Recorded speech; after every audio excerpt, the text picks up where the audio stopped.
Hello students, good morning. कैसे हैं आप सब? देखिए, आज हम जो क्लास 10th और हमारा जो लेसन था मानव तंत्र, उसके हमने पिछले पार्ट के अंदर जो अध्ययन किया कि मानव जो होता है उसके शरीर का या मानव के तंत्र का निर्माण किस प्रकार से होता है और मानव का जो तंत्र है, मानव का जो शरीर है, उसके निर्माण के लिए कौन कौन से अंग मिलकर के शरीर का निर्माण करते हैं। और सबसे पहला जो मानव का पार्ट था श्वसन तंत्र, उसका अध्ययन हमने पिछली कक्षा में किया। आज हम आगे की बात करते हैं और वहां पर आकर बात करेंगे। आज का टॉपिक हमारा पाचन तंत्र की बात।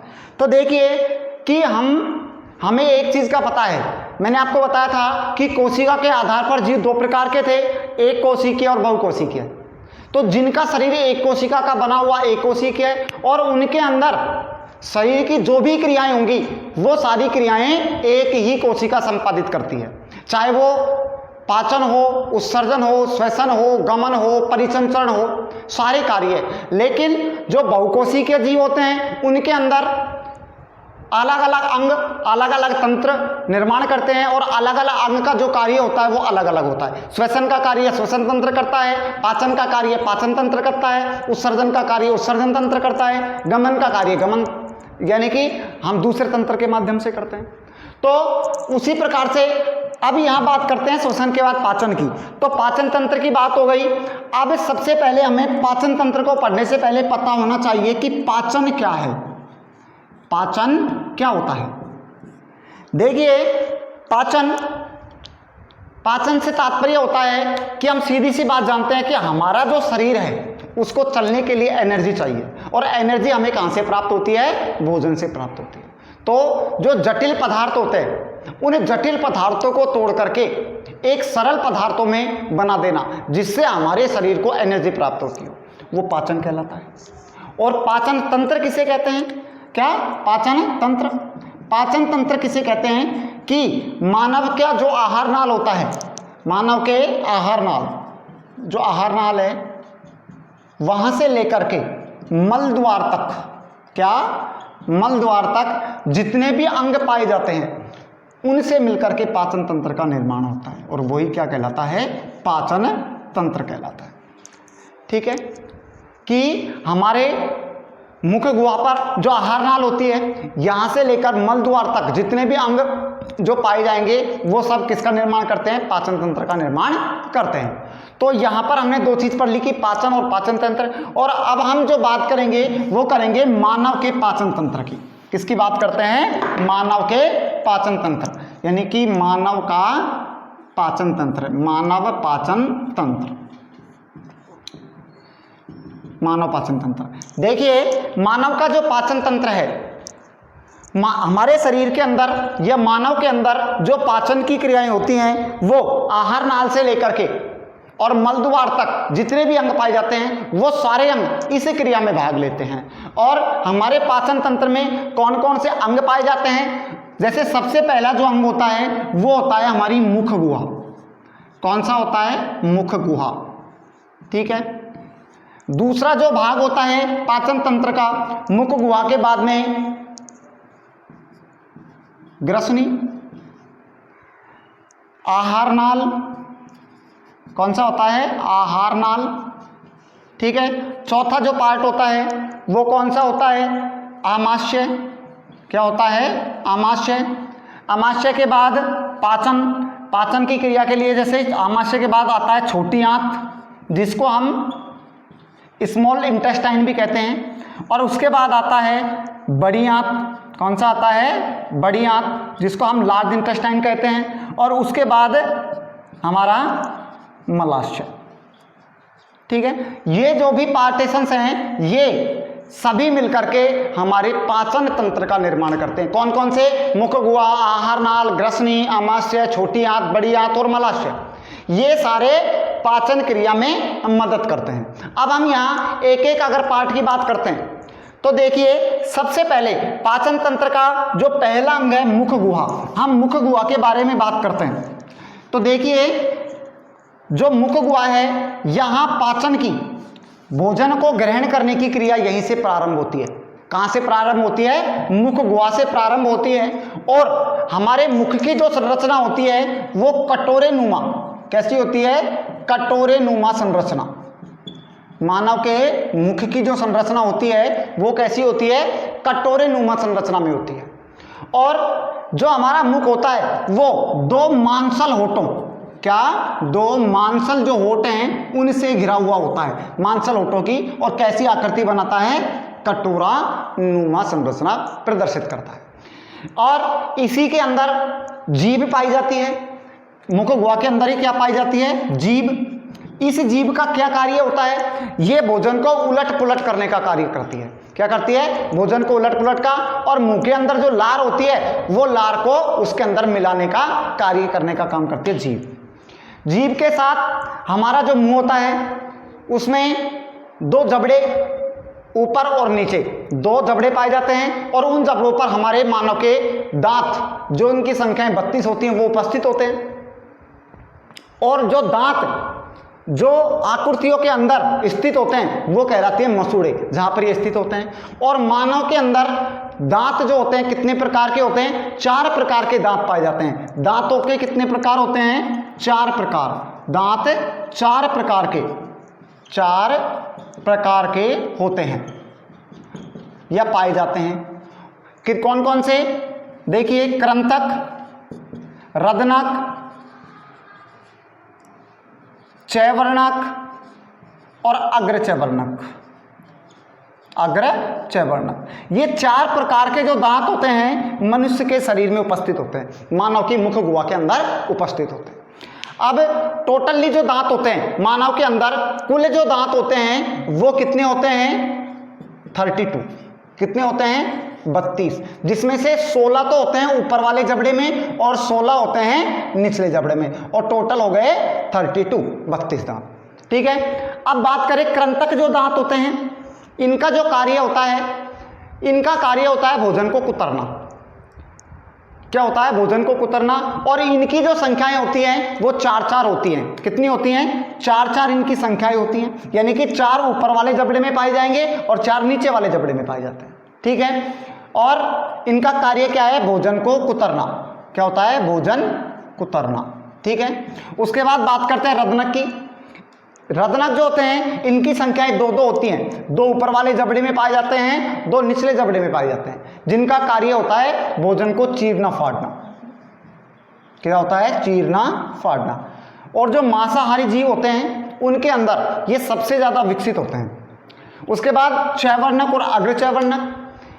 चैवर्णक और अग्रचैवर्णक होते हैं, इनका जो कार्य होता है वो होता है क्या? भोजन को पीसना।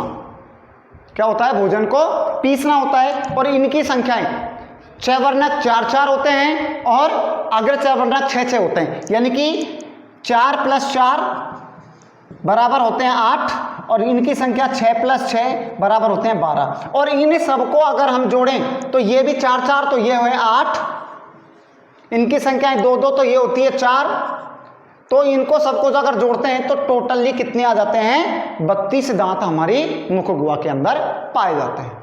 तो ठीक है, भोजन सबसे पहले मुख गुहा में आता है। मुख गुहा के अंदर पाए जाने वाले ये सभी जो पार्ट होते हैं पाचन क्रिया में मदद करते हैं। ठीक है। उसके बाद मुख गुहा के बाद जो भोजन होता है वो हमारे कहां पर?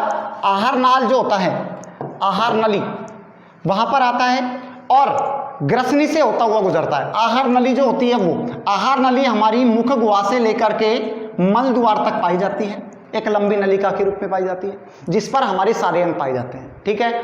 अगर बात करें ग्रसनी की, तो ग्रसनी के बारे में हमने श्वसन में भी पढ़ा था कि ग्रसनी से क्या तात्पर्य? ग्रसनी जो होती है पाचन और श्वसन, क्या?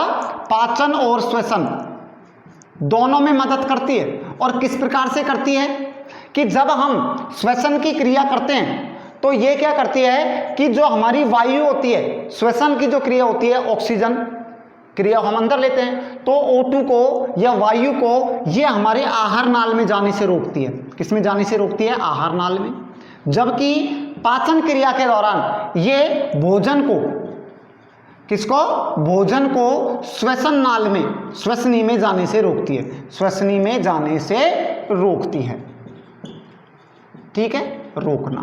ये कार्य किसका होता है? ग्रसनी का होता है।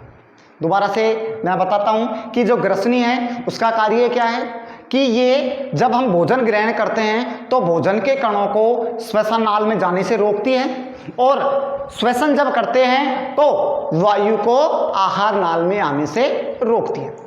और हमारे जो कंठ होता है जिसको स्वर यंत्र लैरिंगस भी बोला जाता है, उसके अंदर इसी प्रकार की उपास्थियों से होता है। तो यहाँ ग्रसनी के बाद जो भोजन पहुंचता है वो कहाँ पहुंच जाता है? हमारे आमाशय के अंदर। कहाँ आ जाता है? हमारे आमाशय में।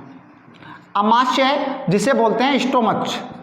क्या बोलते हैं? स्टोमच। ठीक है, यहाँ पर जब भोजन आ जाता है तो आमाशय का जो कार्य होता है ये क्या करता है कि उस भोजन के अंदर यहाँ पर जितने भी पाचक रस या एंजाइम्स जो पाए जाते हैं, पाचक रस, उन एंजाइमों को ये भोजन में मिला देता है।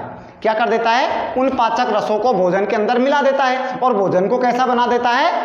द्रव्य रूप में परिवर्तित कर देता है। किस में कर देता है? द्रव्य रूप में, लिक्विड के रूप में। क्यों? हमें पता है कि हमारे शरीर के अंदर रक्त चलता रहता है और वो द्रव अवस्था में होता है, तो ये उसको किस में परिवर्तित कर देता है? द्रव्य में परिवर्तित कर देता है, जिससे कि वो आसानी के साथ क्या हो जाए? हमारे शरीर में घुल जाए।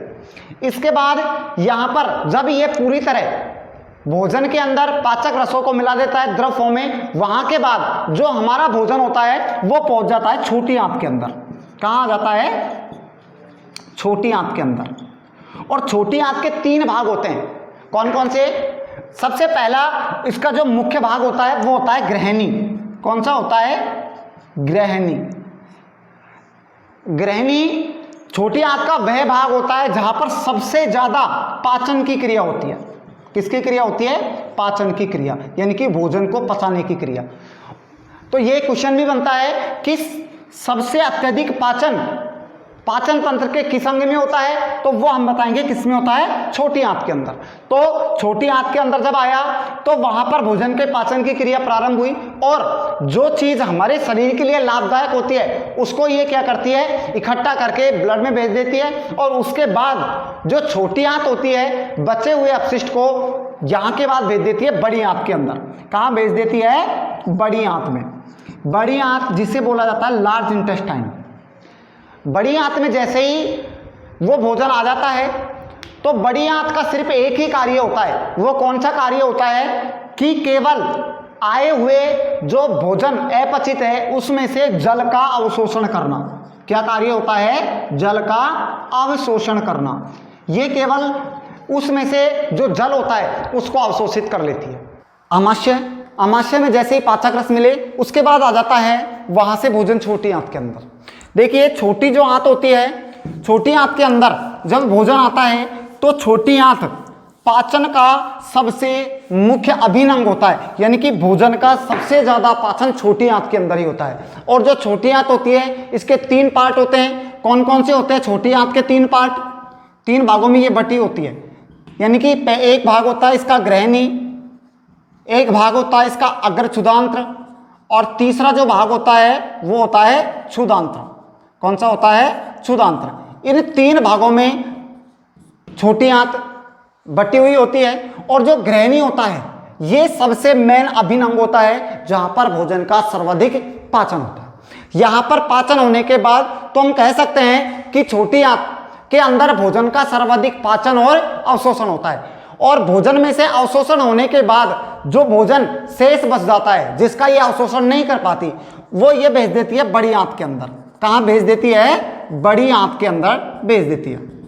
और बड़ी आंत का कार्य क्या है? ये सिर्फ एक कार्य करती है, ये भी 3 भागों में बटी होती है, और इसका जो कार्य होता है वो होता है इसमें से जल व जो खनिज लवण हैं उनका अवशोषण करना। खनिज लवणों का अवशोषण करना इसका प्रमुख कार्य होता है। अवशोषण करना किसका होता है? बड़ी आंत का। ठीक है, बड़ी आंत ने उसमें से जल और खनिज लवणों का अवशोषण कर दिया। इसके बाद ये यहां से अवशोषित करने के बाद उस अपशिष्ट को कहां भेज देती है? मलाशय के अंदर भेज देती है। कहां भेज देती है? मलाशय के अंदर भेज देती है। और मलाशय जिसकी लगभग 20 सेंटीमीटर की उसकी आकृति होती है। कितनी होती है? 20 सेंटीमीटर होती है। और इसका जो एक अंतिम भाग होता है, मलाशय के भी 3 पार्ट होते हैं, और इसका जो अंतिम भाग होता है उसकी जो लंबाई होगी वो होती है 3 सेंटीमीटर, और जिसे किस नाम से जाना जाता है? मल द्वार के माध्यम से जो शरीर से बाहर त्याग दिया जाता है। यानी कि मलाशय के अंदर जब बड़ी आंत जल और खनिज लवणों का अवशोषण करने के बाद भोजन को मलाशय में भेज देती है, ये बड़ी आंत से जुड़ा हुआ होता है, और यहां पर जब जो अपशिष्ट पदार्थ है वो एकत्रित होता रहता है, और एकत्रित होने के बाद जैसे ही वो अपशिष्ट पूरी तरह अपशिष्टों से भर जाता है तो गुदानाल जो 3 सेंटीमीटर जिसकी आकृति होती है उसके माध्यम से उसे शरीर से बाहर त्याग दिया जाता है। तो ये हमने यहाँ पाचन की क्रिया, पाचन तंत्र अभिन्न पढ़ा। इसके बाद अब हम बात करते हैं जो अगला तंत्र टॉपिक्स आता है वो है रक्त और परिसंचरण तंत्र। नेक्स्ट जो टॉपिक है वो क्या है? रक्त और रक्त परिसंचरण तंत्र, रक्त व परिसंचरण तंत्र, परिसंचरण तंत्र। देखिए सबसे पहले हम बात कर लेते हैं रक्त की कि रक्त क्या है। देखिए रक्त से तात्पर्य होता है कि रक्त एक तरल संयोजी ऊतक होता है। रक्त क्या होता है? एक तरल संयोजी ऊतक होता है। क्या होता है? तरल संयोजी ऊतक। ऊतक आप जानते हो, ऊतक की परिभाषा हमें पता है। तो तरल संयोजी ऊतक होता है, और इसका जो रंग होता है रक्त का वो क्या होता है? लाल होता है। कैसा होता है ये? लाल रंग का। ठीक है, यानी कि ये लाल रंग का एक तरल संयोजी ऊतक होता है, और रक्त का जो रंग लाल होता है वो इसमें उपस्थित जो एक वर्णक होता है जिसे कहा जाता है हीमोग्लोबिन। क्या कहा जाता है? हीमोग्लोबिन। इस हीमोग्लोबिन वर्णक के कारण जो रक्त होता है इसका रंग कैसा होता है? लाल होता है। क्या होता है? लाल होता है। और इसका जो निर्माण होता है वो कहाँ होता है? लाल अस्थि मज्जा के अंदर होता है। कहाँ होता है? लाल अस्थि मज्जा के अंदर। तो रक्त की बात हमने कर ली कि ये एक तरल संयोजी ऊतक होता है, इसका रंग लाल होता है, और वो किसके कारण होता है? इसमें उपस्थित हीमोग्लोबिन नामक वर्णक के कारण इसका रंग लाल होता है। और एक बात करें कि मानव के अंदर लगभग जो वयस्क व्यक्ति है उसमें लगभग 5 लीटर, कितना? 5 लीटर रक्त उपस्थित होता है, रक्त पाया जाता है। ठीक है, और रक्त के अंदर 3 प्रकार की कणिकाएं उपस्थित होती हैं। कितने प्रकार की कणिकाएं होती हैं? यहां पर 3 प्रकार की।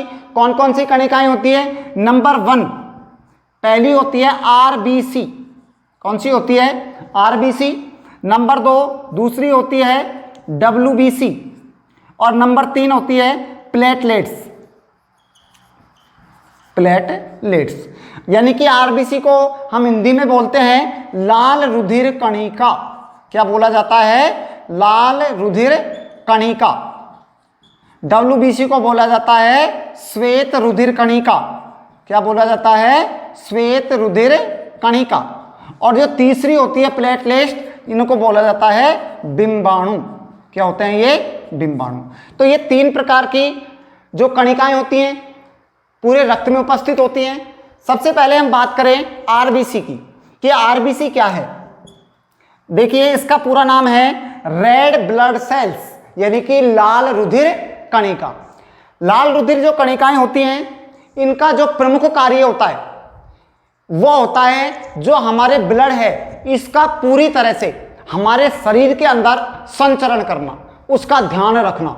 ठीक है, और ये हमारे शरीर का जो तापमान वगैरह होता है उसको नियंत्रित करने में भी सहायता प्रदान करती हैं। उसके बाद आता है डब्ल्यूबीसी। डब्ल्यूबीसी यानी कि व्हाइट ब्लड सेल्स, यानी कि श्वेत रुधिर कणिकाएं। श्वेत रुधिर कणिकाएं हैं, इनको सैनिक कणिका भी कहा जाता है। क्या कहा जाता है? सैनिक कणिका। सैनिक कणिकाएं भी कहा जाता है। और क्यों कहा जाता है? वो इसलिए कहा जाता है क्योंकि श्वेत रुधिर कणिकाओं का जो मेन वर्क यानी कि मुख्य जो कार्य होता है वो ये होता है कि ये हमारे शरीर के अंदर उपस्थित जितनी भी टूटी फूटी या फिर मृत जो कोशिकाएं होती है उन सब का क्या करती है? साफ करने में या उनको हटाने में मदद करती है। और दूसरी बात, ये हमारे शरीर की रोग प्रतिरोधक क्षमता, क्या रोग प्रतिरोधक क्षमता को भी बढ़ाती है।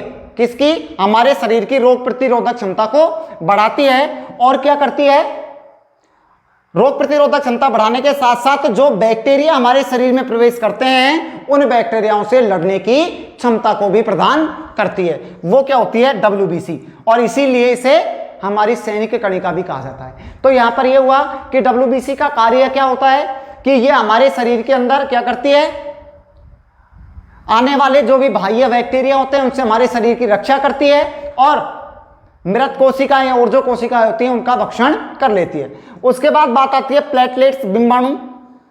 इनकी संख्याएं असंख्य होती हैं, लाखों में इनकी संख्याएं होती हैं। आपने देखा भी होगा अमूमन कि बहुत सारी, ये एक बीमारी के रूप में होता है कि प्लेटलेट एकदम से डाउन होती है, वो यही बिंबाणु होते हैं। तो इनकी संख्याएं लाखों में होती हैं तथा इनका प्रमुख कार्य जो होता है वो होता है रुधिर का थक्का जमाना, रुधिर का रोकना। आपने देखा होगा कि हमारी कभी लगती है और ब्लड कुछ निकलता रहता है तो स्वतः ही 1 से 2 मिनट के बाद वो अपने आप या स्वतः ही रुक जाता है। उसका जो मेन कारण होता है वो होता है प्लेटलेट्स, बिंबाणुओं के कारण, इन कणिकाओं के कारण ही वो रुकता है। अगर अब रुकने की बात करें, अब ऐसा तो है नहीं कि अगर मान लीजिए अपन अपनी जो वेन्स होती हैं उनको ही काट दें, ब्लड सीधा आता है तो वो नहीं रुकेगा। लेकिन अगर चोट लगने पर हल्का सा अगर रक्त बाहर निकलता है तो कुछ समय के बाद ये उस रुधिर को थक्का यानी कि रोकने का प्रयास करती है। इसके बाद एक बात और आती है कि रक्तदान, ये बहुत आवश्यक है या जरूरी भी है, लेकिन एक त्रुटि है कि रक्तदान करने के बाद शरीर के अंदर कमजोरी होती है। ऐसा कुछ नहीं है, यानी कि हमारा जो शरीर होता है वो 24 से 36 घंटे के अंदर जितना रक्त हम डोनेट करते हैं उतने रक्त की पूर्ति कर लेता है। तो इसलिए ऐसा नहीं होता, क्योंकि मानव शरीर के अंदर लगभग कितने 5 लीटर रक्त उपस्थित होता है। अब ये रक्त की बात हुई। अब बात आती है रक्त के कार्य कि रक्त के क्या कार्य होते हैं, रक्त क्या करता है। सबसे पहली बात, जो रक्त होता है इसका मुख्य कार्य होता है O2 और CO2 का संतुलन हमारे शरीर में बनाए रखना। पहला जो रक्त का कार्य है वो क्या होगा?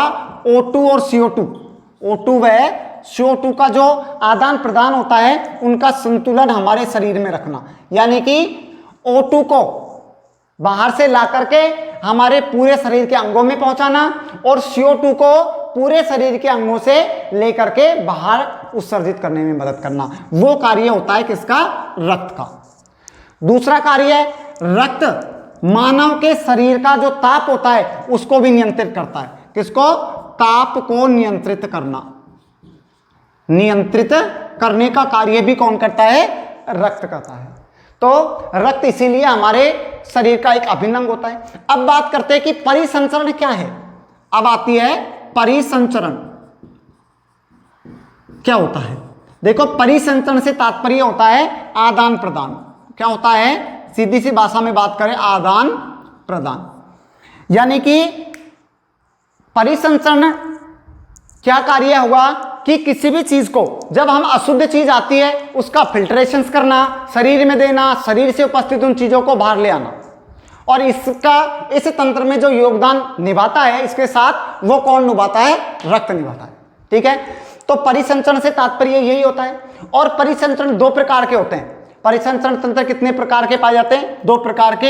एक तो होता है खुला रक्त परिसंचरण। कौन सा होता है? खुला रक्त परिसंचरण। और दूसरा होता है बंद प्रकार का। दूसरा होता है बंद। और जो मानव होता है, मनुष्य के अंदर ये बंद प्रकार का पाया जाता है। मनुष्य में ये कैसा होता है? बंद होता है। ठीक है, परिसंचरण पाया जाता है। और सबसे एक विशेषता कि जो मानव शरीर होता है उसके अंदर दोहरा रक्त परिसंचरण पाया जाता है। ये आपको मुख्य रूप से ध्यान रखना है कि केवल मानव ही एक ऐसा जीव है जिसके अंदर क्या पाया जाता है? दोहरा रक्त परिसंचरण। दोहरा रक्त परिसंचरण। इससे क्या तात्पर्य होता है? देखिए, दोहरा रक्त परिसंचरण से तात्पर्य होता है कि रक्त का हृदय से 2 बार गुजरना। यानी कि अपन जब किसी चीज को छानते हैं, मान लीजिए कि अपन छलनी से किसी चीज को छान रहे हैं, एक बार छान लिया और उसको दोबारा फिर एक कपड़े से छान ले तो 2 बार छान लिया, तो वो बहुत ज्यादा प्योर हो जाता है। उसी प्रकार से यहां कहने का मतलब होता है कि रक्त हृदय से 2 बार गुजरता है, यानी कि मानव शरीर के अंदर ये 2 बार फिल्टर होता है। कितनी बार फिल्टर होता है? 2 बार फिल्टर होता है। तो ये कहलाता है दोहरा रक्त परिसंचरण तंत्र। तो रक्त और परिसंचरण तंत्र है। उसके बाद आता है मानव तंत्र में नेक्स्ट आता है हमारा उत्सर्जन तंत्र। कौन सा आता है? उत्सर्जन तंत्र। ठीक है, उत्सर्जन तंत्र, सबसे पहले उत्सर्जन तंत्र को पढ़ने से हमें पता होना चाहिए कि उत्सर्जन क्या है। सबसे पहली बात तो देखिए, उत्सर्जन से तात्पर्य होता है कि हमारे शरीर में उपस्थित नाइट्रोजनी जो अपशिष्ट पदार्थ होते हैं, क्या शरीर में उपस्थित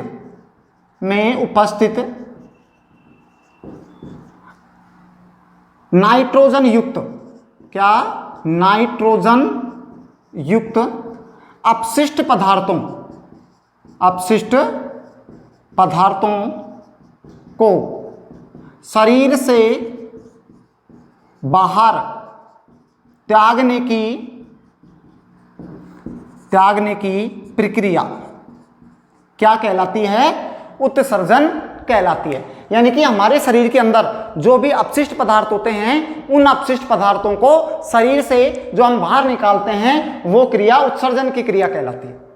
और इस उत्सर्जन की क्रिया के लिए जो तंत्र होता है वो क्या कहलाता है? उत्सर्जन तंत्र कहलाता है।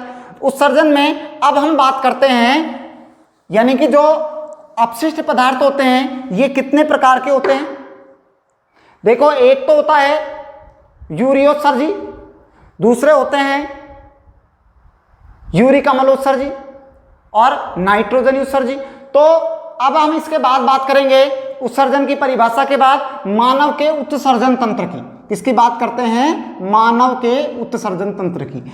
आपको यहां ये डायग्राम दिखाई दे रहा होगा, ये मानव का उत्सर्जन तंत्र होता है। और इस उत्सर्जन तंत्र के अंदर जो अंग होते हैं वो कौन कौन से भाग लेते हैं? सबसे पहला जो अंग होता है वो होता है वृक्क। क्या होता है? वृक्क। नंबर 2 पर इसमें जो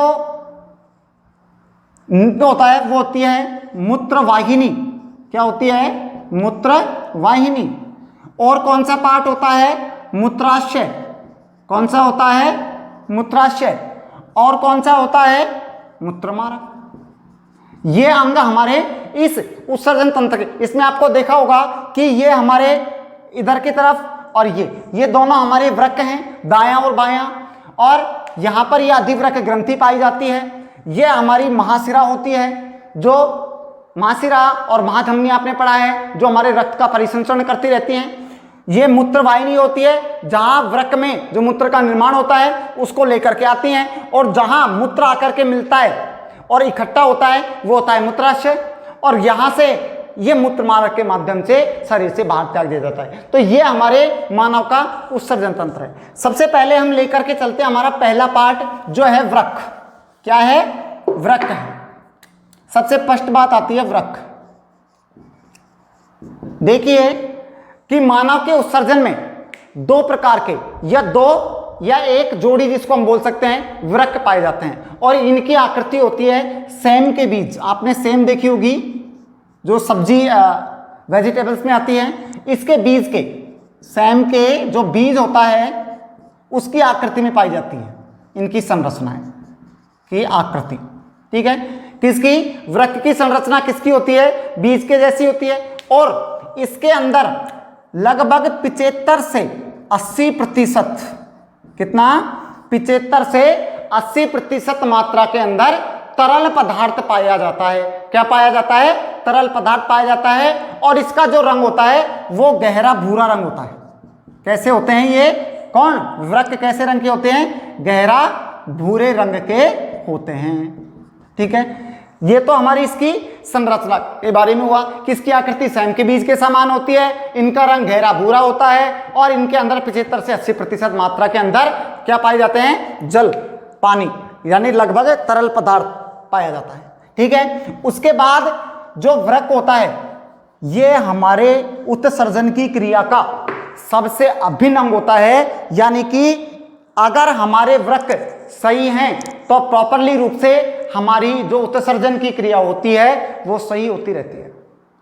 अगर ये किसी भी प्रकार से संक्रमित होते हैं या ये अगर खराब हो जाते हैं तो उस समय हमारे शरीर का जो अपशिष्ट पदार्थों को बाहर त्यागने का जो प्रक्रम होता है वो अनियंत्रित हो जाता है। उसमें पता ही नहीं होता कि कब कोई चीज का उत्सर्जन हो रहा है।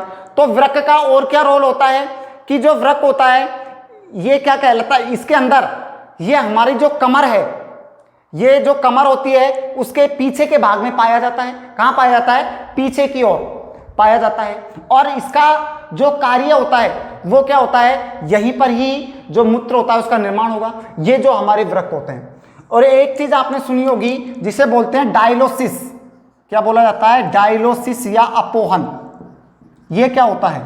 देखिए, डायलोसिस या अपोहन से तात्पर्य होता है कि एक कृत्रिम वृक्क, यानी कि जब जो वृक्क होते हैं ये काम करना बंद कर देते हैं किसी कारणवश, तो डायलोसिस या अपोहन ये एक कृत्रिम वृक्क होता है जिसके माध्यम से जो उत्सर्जन की क्रिया होती है वो करवाई जाती है।